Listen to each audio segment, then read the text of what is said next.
Assalamualaikum, this is Sidratul Muntaha. Assalamualaikum everyone, it's Arshia Aslam. Welcome to Aptic Bench Series 4. Today we are all here to learn and highlight some important points about content writing. तो content writing क्या होती है, what are its types, या वो कैसे content writing करते हैं, आज के सेशन में हम आपको ये सब बताएंगे. तो what is content writing in general? Content writing का मतलब होता है to write and generate content in your own words. कभी कभी writing के साथ आपके पास editing भी आ जाती है, and sometimes editing and generating your own contents includes publishing your content as well. Publishing के लिए हमारे पास बहुत सारे different platforms होते हैं जिनके बारे में जिनका जिक्र हम सेशन के बीच में करेंगे. अब मिस अर्शिया हमें बताएंगी कि कंटेंट राइटिंग के अंदर अगर हमें अपना करियर स्टार्ट करना है, so how can we start a career professionally in content writing. Before I start, I would like to share my experience with you all. 7 to 8 months back, मैंने content writing start की क्योंकि I have दो skills जो as a content writer आपके अंदर होनी चाहिए. So basically my sister who has encourage me and build up my confidence level, तो मैंने उन्हीं के ही रेफरेंस से एक कंपनी में अपने आर्टिकल्स पास ऑन करवाए. स्टार्टिंग में तो मुझे वहाँ से कोई रिस्पॉन्स नहीं मिला, बट आफ्टर 15 to 20 डेज़ मुझे वहाँ से ये रिस्पॉन्स मिला कि मेरे उन्होंने आर्टिकल्स अप्रूव कर लिए हैं और वो मुझे as a content writer hire करना चाहते हैं ताकि इन फ्यूचर मैं उनके लिए आर्टिकल लिख सकूं. सो बेसिकली अब मैं प्रोफेशनली कॉर्पोरेट वर्ल्ड के अंदर कंटेंट राइटिंग के थ्रू अर्निंग कर रही हूं. मेरा काम पॉलिटिकल इश्यूज़ या सोशल इश्यूज़ पर लिखना नहीं है, बट येस अगर मैं चाहूँ तो मैं उस पर भी लिख सकती हूँ, बट मेरा पर्सनली पर्टिकुलर इंटरेस्ट अभी कॉर्पोरेट वर्ल्ड के अंदर लिखने का है. सो आहिस्ता आहिस्ता ट्राई करते करते ये मेरा सोर्स ऑफ इनकम बन चुका है. अब ये मुझ पर डिपेंड करता है कि मैं कितना टाइम और कितना एफर्ट कंटेंट राइटिंग को देती हूँ. अगर मैं ज़्यादा से ज़्यादा कंटेंट लिखूँगी, आर्टिकल्स लिखूँगी, तो ये कंटेंट लिखूँगी, आर्टिकल्स लिखूँगी, तो ऑब्वियसली मुझे उतने ज़्यादा इनकम मिलेगी. सो मैं अभी कंपनी के लिए उनके मूवीज़ के ओवरव्यूज़ हो गए, लाइफस्टाइल हो गया, फैशन हो गया, इन चीज़ों को कंटेंट लेकर कंटेंट राइटिंग कर रही हूँ और इंशाल्लाह आगे भी करती रहूँगी. So without further do, coming to the main point, that what is content writing. Content writing is the art of expressing your idea, your thoughts or conveying a message through words. In simple words, वो person जो words की form में अपनी audience तक कोई information या knowledge पहुंचाना चाहता है तो वो कंटेंट राइटिंग कहलाता है. बिकॉज वो लिख कर अपने आइडियाज़ को, अपने थॉट्स को, अपने थॉट्स को पोर्ट्रे करता है, लोगों तक पहुंचाता है, अपने फीलिंग्स को, अपने इमोशंस को एक्सप्रेस करता है थ्रू इंटरनेट. चाहे वो किसी भी फॉर्म में हो, वो ब्लॉग की फॉर्म में भी हो सकता है, वो आर्टिकल्स के फॉर्म में भी हो सकता है, वो एडवर्टाइजमेंट के फॉर्म में भी हो सकता है, इवन वो प्रोडक्ट की डिस्क्रिप्शन की फॉर्म में भी हो सकता है. सो बेसिकली कंटेंट राइटिंग के अंदर आप अपने ओपिनियन, थॉट्स, थिंकिंग को अल्फाज देते हैं. अब वो अल्फाज आप कितनी खूबसूरती से देते हैं वो आप पे डिपेंड करता है कि आप अपने आइडियाज़ लोगों तक किस तरह कन्वे करते हैं. सो कंटेंट राइटिंग के लिए कोई लैंग्वेज स्पेसिफाई नहीं है कि आप सिर्फ इंग्लिश में कंटेंट राइटिंग कर सकते हैं. ये हमारे यहाँ प्रेफर किया जाता है कि कंटेंट राइटिंग इंग्लिश में ही हो, बट मेरा पर्सनल ओपिनियन है कि आप कंटेंट राइटिंग किसी भी फील्ड में कर सकते हैं, किसी भी लैंग्वेज में कर सकते हैं, किसी भी सोर्स में कर सकते हैं. कंटेंट राइटिंग के लिए कोई स्पेसिफाइड फील्ड का होना ज़रूरी नहीं है कि अगर आप स्पेसिफाइड फील्ड के लिए बिलोंग करते हैं तो ही आप कंटेंट राइटिंग कर सकते हैं. आप किसी भी प्रोफेशन से बिलोंग करते हो, चाहे डॉक्टर हो, इलेक्ट्रिशियन हो, वर्कर हो, इंजीनियर हो, या दुनिया में हर वो शख्स जो चीज़ों के ऊपर सोचता है और उसको अल्फाज देना चाहे तो वो दुनिया में हर कोई कर सकता है. इसके लिए कोई रिस्ट्रिक्शन नहीं है, कोई एज रिस्ट्रिक्शन नहीं है, या कोई स्पेसिफाइड फील्ड नहीं है कि इस फील्ड से बिलोंग करने वाला पर्सन ही कंटेंट राइटिंग करता है. अब ये आप पे डिपेंड करता है. स्टार्टिंग में बहुत सी डिफ़िकल्टीज़ आती हैं, हमारे अंदर इतना कॉन्फिडेंस नहीं होता कि हम अपने आइडियाज़ या ओपिनियंस लोगों से शेयर करें, लेकिन हमें गिव अप नहीं करना चाहिए, ट्राई करते रहना चाहिए. अगर हम एक बार हार्ड वर्क कर लेते हैं तो हमारी क्रेडिबिलिटी खुद ब खुद इंक्रीज़ हो जाती है, हमारा कॉन्फिडेंस डेवलप होने लगता है और हम आहिस्ता आहिस्ता इम्प्रूवमेंट की तरफ चले जाते हैं. Now over to Sidra, she will tell you types of content writing. Before starting the types of content writing, today मेरे पास ये प्लेटफॉर्म है तो मैं ये बात भी कहूँगी जो मिस अर्शिया ने कही कि ज़रूरी नहीं है कि आप इंग्लिश के अंदर ही कंटेंट राइटिंग लिखें. English is just a language, इसको स्टैंडर्ड हम लोगों ने बनाया है. So it is totally okay कि अगर आपको इंग्लिश नहीं आती तो आप किसी और लैंग्वेज में भी अपना स्टार्टअप कर सकते हैं. आपको इंग्लिश नहीं आती तो I am not damn sure but I am sure, pretty much sure कि आपको बुलिंग को भी फेस करना पड़ता होगा. But it is all okay. आपको इंग्लिश नहीं आती, you can go and learn some other language. आप वहाँ पे अपनी कंटेंट राइटिंग कर सकते हैं. नाउ फर्दर डिलेइंग मैं आपको बताऊँगी कि what are the types of content writing. Types of content writing के अंदर सबसे पहले तो हमारा वेब कंटेंट आ जाता है. Web content is like a foundation. Web content आप सबको पता होगा कि वेब कंटेंट क्या होता है. वेब कंटेंट के अंदर हमारा वेब पेज होता है, वेब पेज के अंदर हमारा होम पेज होता है, अबाउट अस होता है, and we have a page that tells us about the services of the business and brand. तो वेब कंटेंट लिखने के लिए जो स्किल्स की आपको नीड होती है, आई थिंक वो एक जो स्किल आपको चाहिए होती है that is conversion friendly skill. आपको बात करना आना चाहिए लोगों से. आपके अंदर ये एबिलिटी और कैपेबिलिटी होनी चाहिए कि जो बिज़नेस और ब्रांड है आप उसका मैसेज आप उनकी ऑडियंस तक कन्वे कर सकें. एंड remember one thing कि a good website have more knowledge of customers than of a brand. क्योंकि लोगों को अपने बारे में नॉलेज ज़्यादा चाहिए होती है, लेस ऑफ द नॉलेज जो आपको एक ब्रांड देना चाहता है. ब्रांड का भी आप लिखें, उसके अंदर ब्रांड का भी आप पार्ट लिखें, लेकिन थोड़ा कम लिखें. राइट मोर अबाउट कस्टमर्स, उनके बारे में लिखें. सबसे पहले तो आप अपने कस्टमर्स को टारगेट करें कि आप पहले देखें कि आपका कस्टमर्स को क्या पसंद है, वो किस चीज़ पे ज़्यादा सेटिस्फाई होते हैं. फिर इसके बाद आप थोड़ी अपनी एसईओ के कीवर्ड्स की रिसर्च करें. Don't overdo your SEO keywords because this thing, ये जो चीज़ है आपकी गूगल के अंदर रैंकिंग को, वेबसाइट को बढ़ाएगी नहीं बल्कि वो नीचे लाएगी. Because overdoing your keywords is not a good thing. इसके बारे में हम आपको डूज एंड डोंट्स में भी बताएंगे. वेब कंटेंट के बाद हमारा आ जाता है ब्लॉगिंग. आई थिंक ब्लॉगिंग तो आप सबने सुना होगा. Blogging is like a structure. When we say structure it means नक्शा खींचना. अब आप उस नक्शे को कैसे भी खींचें, कोई भी इन्फ्लुएंशियल टॉपिक उठा लें, किसी पे भी लिखना है. इट डिपेंड्स ऑन यू कि आप क्या लिखना चाहते हैं.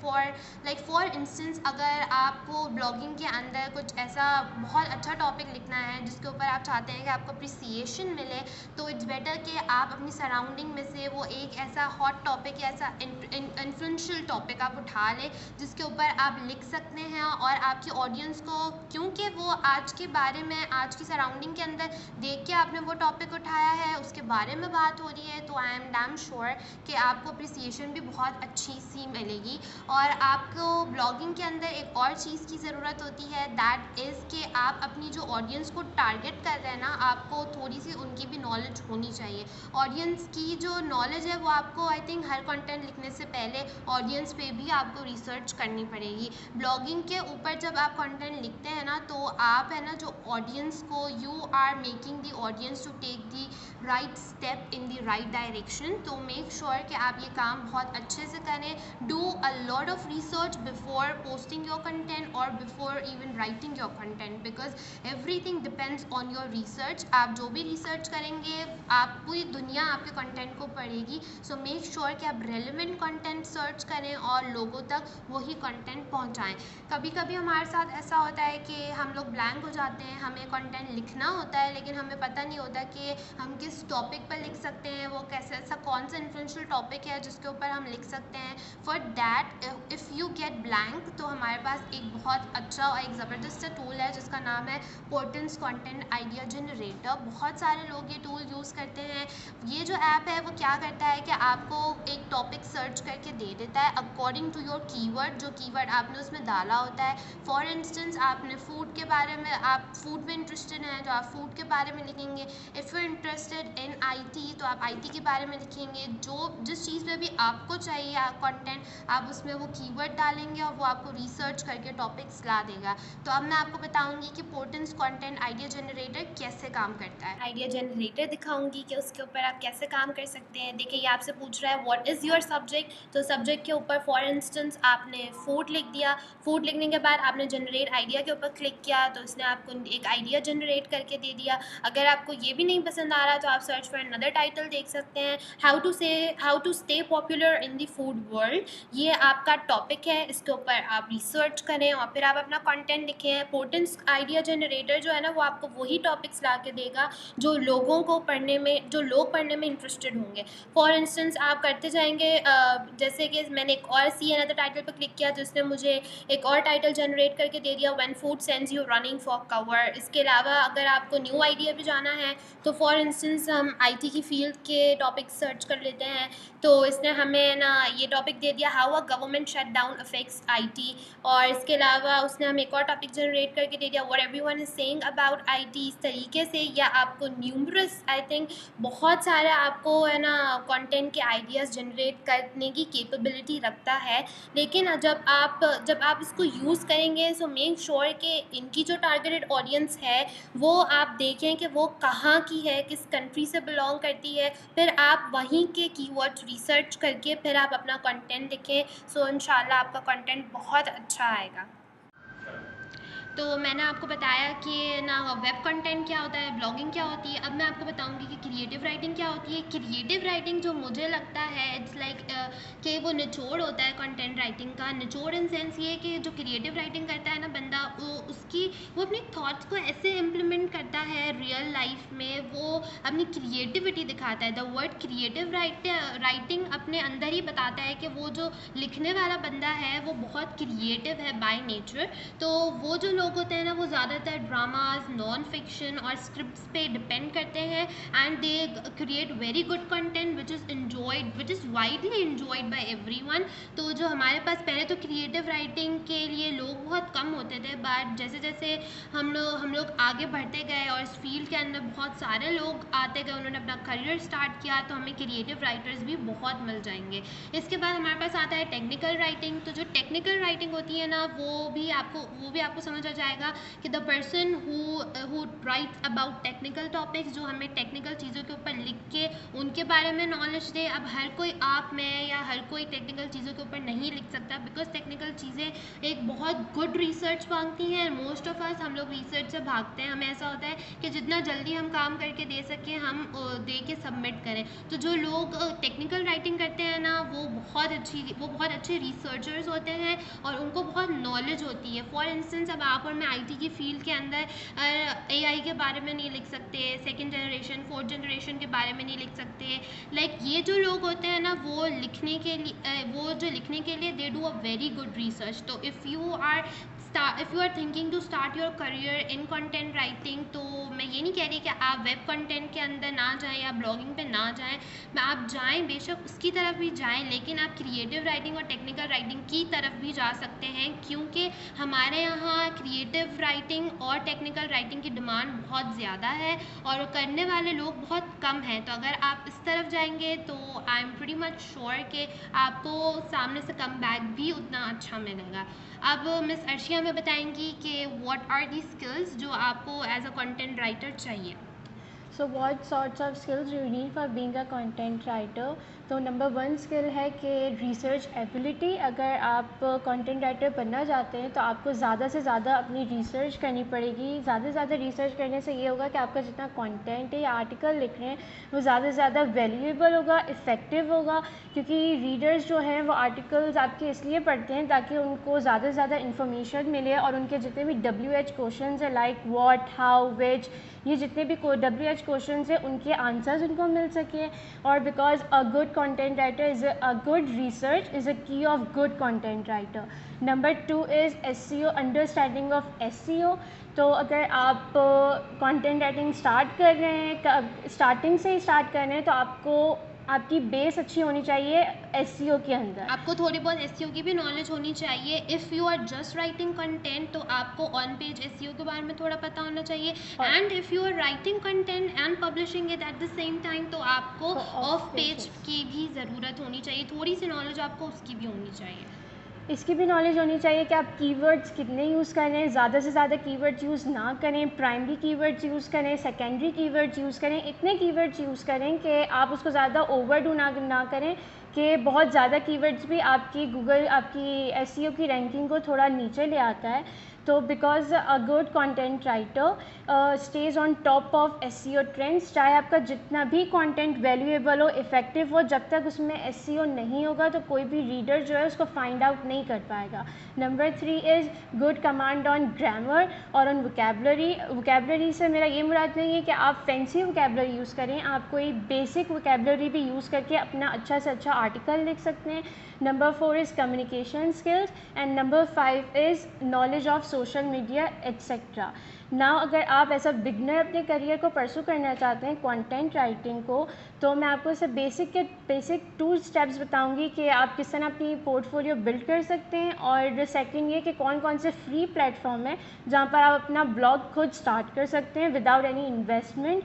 So number 1 is build your portfolio. तो पोर्टफोलियो बिल्ड करने के लिए आपको क्या करना है, सिर्फ आप कोई से भी 5 टॉपिक्स उठाएं और उस पर आर्टिकल लिखें। अगर 5 टॉपिक्स को अगर मैं सजेस्ट करूं तो मैं करूंगी कि आप लाइफस्टाइल पे लिखें, टेक्नोलॉजी पे, हेल्थ पे, ब्लॉगिंग पे, और जो भी आपकी सराउंडिंग में जो भी इन्फ्लुएंशियल टॉपिक है आप उसको उठाएं, उसको लिखें, सो दैट लोगों को लगे that you are up to date. Because ये जितने भी टॉपिक्स हैं वो आप बहुत इम्पॉर्टेंट टॉपिक्स हैं, मतलब बहुत पॉपुलर टॉपिक्स हैं। अगर आप कहीं पे भी काम इन सर्च ऑफ वर्क जाते हैं तो मे बी जो आपका काम है almost would be related to these topics. अब इन 5 टॉपिक्स पे आपको कितने आर्टिकल्स लिखने हैं, तो अगर आपने कभी भी आज तक राइटिंग नहीं की और एज अ हॉबी आप कुछ ना कुछ लिखते रहते हैं, तो आप हर टॉपिक्स पे 10-10 आर्टिकल्स लिखें। अब इस तरह आपके 50 आर्टिकल्स हो जाएंगे। अब इन 50 आर्टिकल्स को आपने लिखना कहाँ पर है, पब्लिश कहाँ करना है। एज अ कंटेंट राइटर आपको अपना एक ब्रांड स्टैब्लिश करना पड़ेगा अगर आप हाई पेमेंट चाहते हैं। तो अगर आप कोई छोटे से कंटेंट राइटर है तो आपको बहुत कम इनकम मिलेगी एंड आप थोड़ी देर में एग्जॉस्ट हो जाओगे। तो आपको अपना बेस ऐसे लेके चलना है कि आप ऊपर तक लेवल तक जा सकें। तो बेस बनाने के लिए you can start your blog. अब ब्लॉग स्टार्ट करने के लिए आपको कोई इन्वेस्टमेंट करनी पड़ेगी। If you want so go for it, वरना आप ज़ीरो से भी स्टार्ट कर सकते हैं। तो वो प्लेटफॉर्म जो फ्री में आप वहाँ पर ब्लॉग स्टार्ट कर सकते हैं, number 1 is wordpress.com, LinkedIn, blogger.com और medium.com।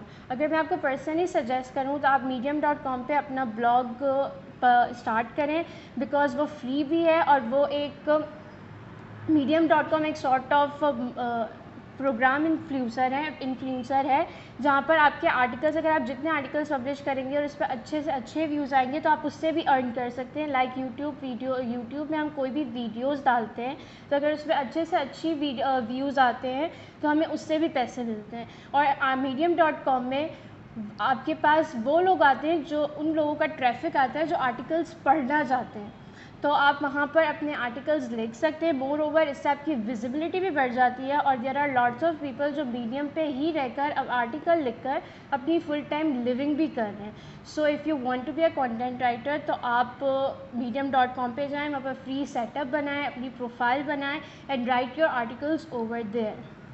अगर आपको ये आइडिया भी नहीं आपको अच्छा लग रहा जो मिस अर्शिया ने आपको बताया, you can simply write. This is what I have done in my entire content writing journey, because जब मैंने अपना स्टार्ट लिया था I was in grade 9 when I got to know this कि मेरे अंदर ये स्किल है। अब ये चीज़ भी पता करना मुश्किल होती है कुछ लोगों के लिए, क्योंकि उनको नहीं पता होता कि उनके अंदर ये स्किल है या वो कब बिल्ड हो गई। तो for this if you have good vocabulary, if you know that you can think well, तो आप प्लीज़ इस कंटेंट राइटिंग को स्टार्ट करें, अपना करियर का स्टार्टअप करें। Because how I realise this के I used to daydream a lot and I used to jot down my thinking on a page और ऑन अ डायरी। फिर ये चीज़ habit में कन्वर्ट हो गई और हैबिट से कब ये चीज़ स्किल में बदल गई, इस चीज़ का अंदाज़ा मुझे तब हुआ जब इन माई फर्स्ट ईयर मेरी एक फ्रेंड ने मुझे कहा था कि तुम ये लिख लिख दोगी बिकॉज तुम बहुत अच्छे असाइनमेंट्स करती हो। तो मैंने वो ट्राई किया, वो अपॉर्चुनिटी पिक की और मैंने लिखा, एंड दैट पर्टिकुलर आर्टिकल और that particular thing project, it was like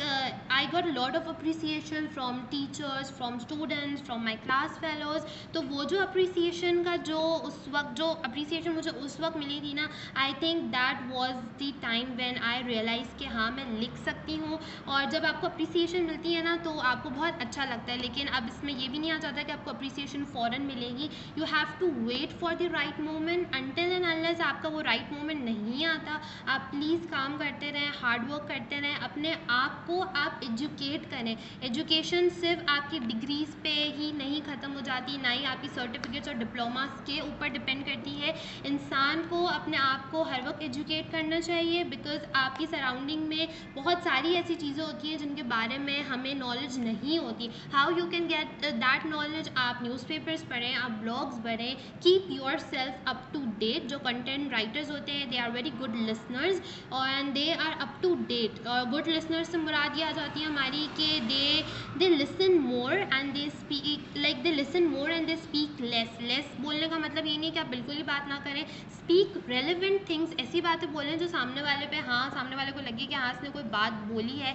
ऐसी बात बोलें कि सामने वाले को आप सोचने पे मजबूर कर दें कि यार हाँ इसने तो बहुत अच्छी बात बोली है। Something that leaves an impression on other persons mind. और इसके अलावा भी मैं आपको बताऊँगी कि आई गेस मिस अर्शिया आपको डूज़ एंड डोंट्स के बारे में बताएंगी कि what are the dos and don'ts in content writing, because obviously dos and don'ts को देखते हुए आप कंटेंट राइटिंग करेंगे। Before jumping into dos and don'ts मैं आपको बताऊंगी कि what are the responsibilities and duties as a content writer, because बात वही आ जाती है। I may be repeating this thing क्योंकि आई थिंक ये बात आपको पता होनी चाहिए और आपको पता भी है, लेकिन आप अपने आप को जोर दें इस बात पे, इस बात को याद रखें कि आपको पूरी दुनिया पढ़ रही है। आप जो कंटेंट लिख रहे हैं वो पूरी दुनिया पढ़ रही है, आप उसको पब्लिश कर रहे हैं। तो जब आप पब्लिश करते हैं तो गलती की तो जो गुंजाइश होती है ना वो ख़त्म हो जाती है। मैं आपसे ये नहीं कह रही आप गलती ना करें, do make mistakes, learn from it, don't waste your energy in repeating those mistakes. आप नई गलतियाँ करें, सीखें, फिर गलती करें, फिर सीखें, लेकिन बार बार एक गलती को आप ना दोहराएं, क्योंकि इससे पढ़ने वाला और जो आपकी इमेज है वो दोनों ख़राब होती है। और एक पहली responsibility as a content writer तो ये हो गई कि अब इससे हमें ये बात पता चलती है that you have to do a very good research, चाहे वो टॉपिक कोई सा भी हो, बड़े से बड़ा हो, छोटे से छोटा हो, you have to do a very good research on that topic. So make sure you are doing a good research. Other than this आपके पास आ जाता है कि a big responsibility if you are a content writer, like it's not your beginning, it's like you are sitting in the medium, like आपके पास बहुत सारे प्रोजेक्ट्स हैं। सो मेक श्योर कि आप अपने प्रोजेक्ट्स की डेडलाइंस तक अपना काम पूरा कर लें, क्योंकि this is a very good thing. You have to manage your work, और जब आप लोगों को काम उनके टाइम पे देते हैं they get very happy and it builds up your image. तो सेकंड चीज़ तो हमारे पास ये हो गई कि आप अपनी डेडलाइंस को ध्यान में रखें और फिर अपना काम इससे कंप्लीट करें। The third thing I have which I would like to say is the SEO thing. जैसे हमने आपको कहा कि आपको ऑन पेज और ऑफ पेज एसईओ के बारे में भी थोड़ी नॉलेज होनी चाहिए। मैं आपको आई गेस आपको एंड में दिखाऊंगी, मेरे पास एक एसईओ का चार्ट है कि what are the dos and don'ts in SEO, तो उसका भी आपको ख्याल रखना है, क्योंकि obviously you are a content writer, you have to generate content which is relevant in today's world. तो उसके लिए आपको थोड़ी बहुत एसईओ की नॉलेज होनी चाहिए।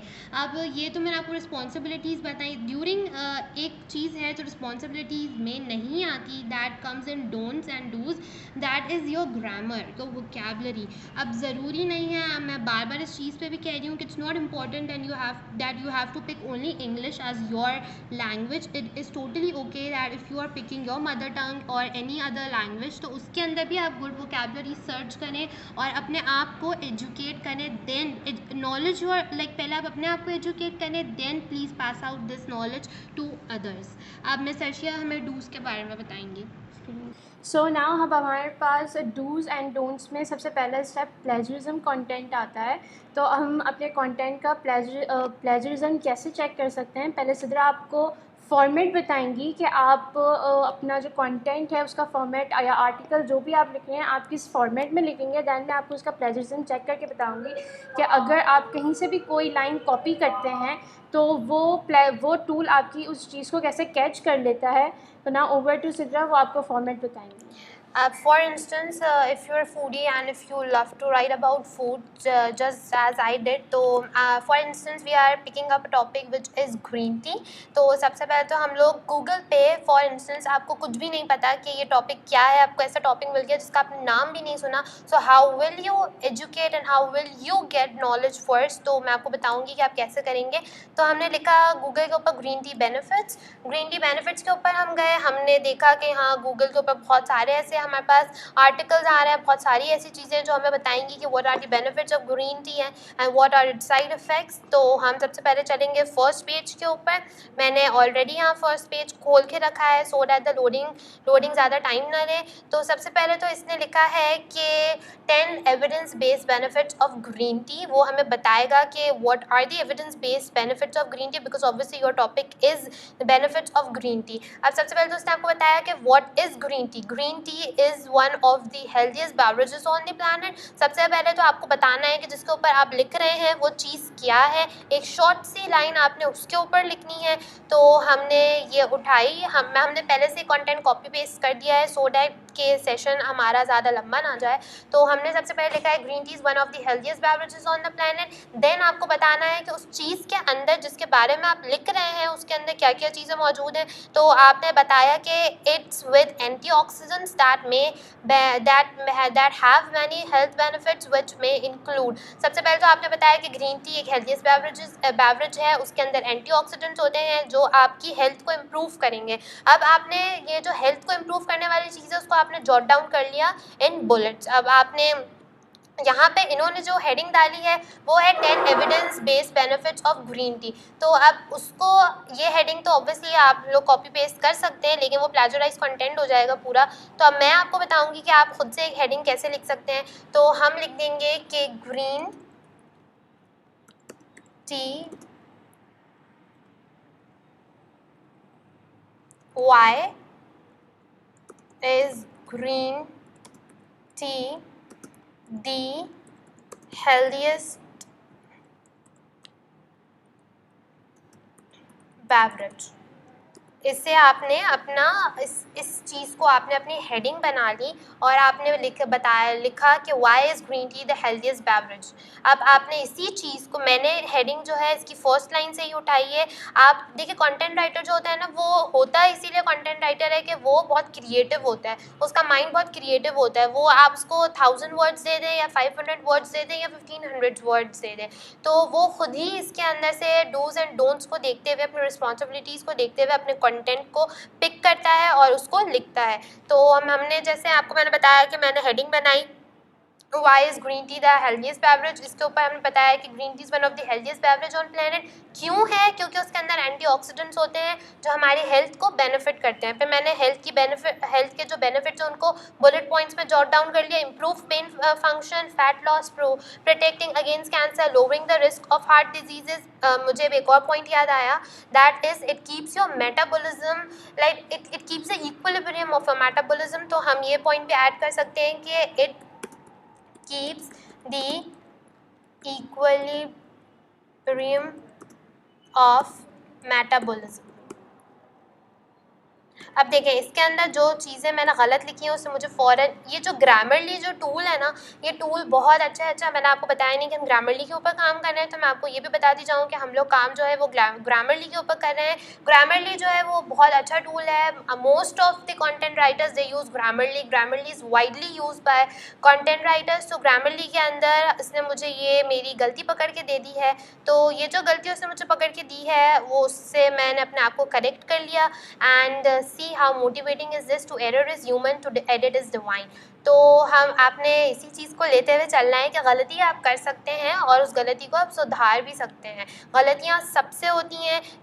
Make a room for make like वो कहते हैं ना कि गलती के लिए भी आप गुंजाइश रखें, लेकिन बार बार प्लीज़ उसे रिपीट ना करें। तो इसके बाद आपको जो भी और पॉइंट्स याद आ रहे हैं आप वो लिख सकते हैं। तो इसके बाद इससे मुझसे लिखा हुआ है there may be even more potential health benefits, here are some possible health benefits of green tea. अब वो आपको बेनिफिट्स बता रहा है, पहले तो उसने आपको बताया कि हेल्थ के ऊपर क्या बेनिफिट्स है, अब वो ये जो आपने बुलेट पॉइंट्स में लिखा है भी उसको कैटेगराइज करके बताएगा कि हेल्थ के ऊपर आपके ये चीज़ें कैसे काम करती हैं। नीचे हम देखेंगे तो उसने हमें बताना स्टार्ट कर दिया है। अब आप इसके अंदर पिक्चर्स भी डाल सकते हैं, आप इसके अंदर ब्लॉग, अगर आप ब्लॉगिंग कर रहे हैं या कुछ भी कर रहे हैं, अगर ब्लॉग पे अपनी कोई भी चीज़ पोस्ट कर रहे हैं तो आपको इस बात का ख्याल रखना है कि आप जो भी चीज़ लिख रहे हैं उसको आप प्रूफ रीडिंग करें, और प्रूफ रीडिंग के साथ साथ आप अपनी प्रूफ रीडिंग का मतलब है उसको गो थ्रू करें अच्छे से। कोई गलती आपने की है तो उस गलती को सुधारें। और कभी कभी ऐसा होता है कि आपको अपनी बात को प्रूफ करने के लिए कुछ एसेस और कुछ इमेजेस और कुछ एल्गोरिथम्स और कुछ स्टैटिस्टिक्स आपको लोगों के सामने दिखानी पड़ती है। जिस तरीके से इन्होंने बहुत अच्छी पिक्चर, बहुत कैची सी पिक्चर है, इसका पिंटरेस्ट से इन्होंने ली है, वो लिंक भी इन्होंने डाला है। This is what we call backlinks, ये आप देख सकते हैं। इसके बाद वो आपको बता रहा है कंटेन हेल्दी बायोएक्टिव कंपाउंड। आप इस तरीके की हेडिंग्स की सब हेडिंग्स बना के अपने कंटेंट को बहुत अच्छे से लिख सकते हैं। सो दिस इज़, ये जो हमने कंटेंट लिखा था this was all copy paste from this website. तो अब आपको हम बताएंगे कि how you can see plagiarise, आप प्लेजरिज्म को कैसे कैच कर सकते हैं और उसको कैसे पकड़ सकते हैं। तो आई गेस मिस अर्शिया में बताएंगी कि हम प्लेजराइज कंटेंट को कैसे चेक कर सकते हैं, how can we identify whether the content is unique और प्लेजराइज्ड। सो बेसिकली जो सिद्रा ने उसी को कॉपी पेस्ट करेंगे, कॉपी पेस्ट कर दिया है हमने यहाँ पर। अब हम इसको रन करेंगे कि आइदर हमारा जो कंटेंट है वो प्लेजराइज्ड है या नहीं, यूनिक है या नहीं। तो पहले हम यहाँ चेक बॉक्स पर टिक करेंगे एंड देन आप यहाँ पर चेक प्लेजरिज्म पे जाएंगे। तो ये लोडिंग पे जा रहा है। ये सारा कंटेंट हमारा प्लेजराइज्ड होगा, may be 1 to 3 words unique हो, वो भी नहीं है हमारे पास क्योंकि ऑब्वियसली हमने लिखा ही नहीं है वो चीज़। तो आपको हमने इसलिए दिखाया कि यह आपको सोर्स भी दे रहा है कि आपने कहाँ से प्लेजराइज कंटेंट उठाया है। तो अगर आप यहाँ पर कंपेयर की तरफ भी जाते हैं, क्लिक करते हैं, तो आपको वही साइट खोल के दे देगा जहाँ से आपने पूरा कंटेंट प्लेजराइज हुआ है ये। इसके बाद मैंने कुछ वोकैबुलरीज भी सर्च की हुई हैं आप लोगों के लिए, जो मैं आप लोगों को दिखाऊंगी कि how can you get your self, आप अपने आप को कैसे नॉलेज, अपने आप से खुद कैसे नॉलेज गेन कर सकते हैं, वो भी मैं आपको दिखाऊंगी। सबसे पहले तो ये हमारे डूज एंड डोंट्स आ जाते हैं। कुछ थोड़े से डूज एंड डोंट्स भी हमने निकाल के रखे हैं so that you can have idea what are you mistaking, या आप कैसे अपना काम कर रहे हैं। तो अगर आप हेडिंग्स में फ़र्स्ट ऑफ़ ऑल पहले ये बात करूँगी कि अगर आप टाइटल या हेडिंग अपनी मेन हेडिंग कर रहे हैं तो उसमें ज़्यादा से ज़्यादा यूज़ करें न्यूमेरल्स का। आप उसको स्पेल ना करें कि अगर आप 5 ways to earn money through blogging कर रहे हैं तो आप कोशिश करें कि उसको न्यूमेरल्स में लिखें, आप उसको स्पेल ना करें। आगे नहीं हो रहा है। और सेकंड डूज़ ये है कि आप अपने कंटेंट में पैसिव वॉइस का यूज़ ना करें, एक्टिव वॉइस का यूज़ करें। इससे आपका जो कंटेंट है वो बहुत ज़्यादा अट्रैक्टिव दिखता है और जो रीडर है उसको आपकी बात भी समझ में आती है कि आइदर आप क्या कहना चाह रहे हैं। Now number third is active और पैसिव वॉइस का ये है कि मैं ख़ुद भी बहुत सारी गलतियाँ करती हूँ ज़्यादातर अपने उसमें। मेरे काम का मेन इशू ये होता है कि मैं पैसिव वॉइस में थोड़ा ज़्यादा लिखती हूँ, बट अपने आप को मैं करेक्ट भी कर लेती हूँ। सो मेक श्योर कि आप अपनी गलतियों से सीखें। Third is conversational tone. तो वो कन्वर्जनल टोन जो है, for instance this is how clothes are made in factory, instead of this you can write do you know how clothes are made, let me take you inside a factory and show you. Like आपने ये जो पहली जो line है उसको आपने, I guess we have 1 2 3 4 5 6 7 8 and 9, we have 9 words. तो 9 words को आपने किस तरीके से 11 to 12 वर्ड्स में लिख दिया। दिस डिपेंड्स ऑन यू कि हाउ क्रिएटिव यू आर। और नंबर 4 है कि इजी वोकेबलरी, आप ज़्यादा से ज़्यादा easy vocabulary, basic vocabulary use करें, फैंसी वोकेबलरी यूज़ ना करें, ऐसी वोकेबलरी यूज़ करें जो सामने अगर कोई आपका कंटेंट पढ़ रहा है तो वो उसको इजीली समझ जाए। अगर कोई ग्रेड 6 या 7 का स्टूडेंट भी उसको पढ़ रहा है तो वो नॉर्मली उसको सर्चिंग की तरफ ना जाना पड़े, वो इजीली उस वोकैब को समझ जाए। This is such a good point जो मिस अर्शिया ने हमें बोला कि हम भी हमारे when we were in grade 6 and 7 हम भी इस तरीके से भागते थे गूगल की तरफ, बिकॉज हमें वो चीज़ें प्रोवाइड नहीं की गई होती हैं हमारे एजुकेशनल सिस्टम में भी। हमें सिर्फ, to be very honest, I am sorry to say this, कि हमें एजुकेशनल सिस्टम में सिर्फ रट्टा लगाना सिखाया गया होता है, उस चीज़ को खुद कैसे लिखते हैं ये नहीं सिखाया गया होता। तो मिस अर्शिया ने बहुत अच्छी बात बोली कि हमें अपना कंटेंट ऐसे लफ्ज़ों में लिखना चाहिए that must be readable, that must be like हर कोई पढ़ सके उसे।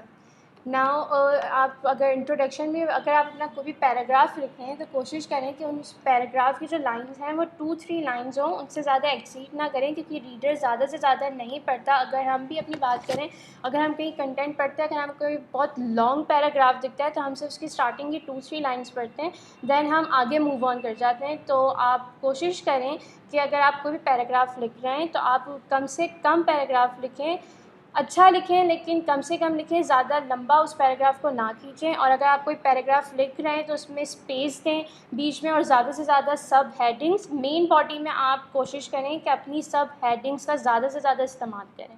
Okay, other than this, other than do's and don'ts, we have some other vocabularies for you which I would like to show you people, so that you can have a good idea कि how can you carry those, how can you use those vocabs.